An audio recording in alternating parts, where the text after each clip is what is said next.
Daily Bible word தமிழுக்கு அன்புடன் வரவேற்கிறோம். இன்று நவம்பர் 9, 2025. இலாத்திரன் பேராலய நேர்ந்தளிப்பு விழா. தம் உடலாகிய கோவிலை பற்றியே பேசினார். யோவான் எழுதிய தூய நற்செய்தியிலிருந்து வாசகம்.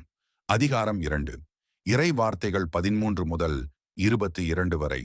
அக்காலத்தில் யூதர்களுடைய பாஸ்கா விழா விரைவில் வரவிருந்ததால் இயேசு எருசலேமுக்கு சென்றார். கோவிலில் ஆடு மாடு புறா விற்போரையும் அங்கே உட்கார்ந்திருந்த நாணயம் மாற்றுவோரையும் கண்டார்.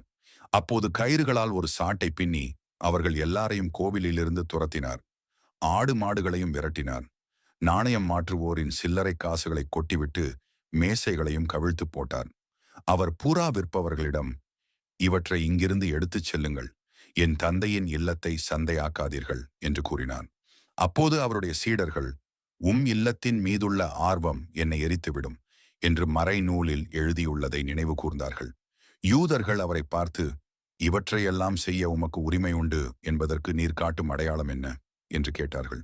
இயேசு மறுமொழியாக அவர்களிடம், இக்கோவிலை இடித்து விடுங்கள், நான் 3 நாளில் இதை கட்டி எழுப்புவேன் என்றார்.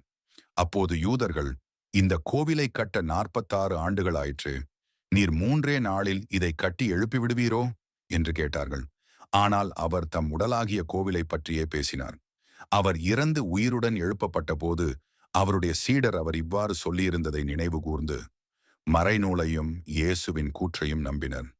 இது ஆண்டவரின் அருள்வாக்கு. இறைவா உமக்கு நன்றி. தினசரி நற்செய்தி வார்த்தைகளுக்கு daily Bible words Tamil channel subscribe பண்ணுங்க. இந்த வீடியோவை லைக் செய்யவும், ஆமேன் என்ற வார்த்தையை பதிவு செய்யவும் மற்றும் உங்கள் நண்பர்கள் மற்றும் குடும்பத்தினருடன் பகிர்ந்து கொள்ளுங்கள். கடவுள் உங்களை ஆசீர்வதிப்பாராக. ஆமேன்.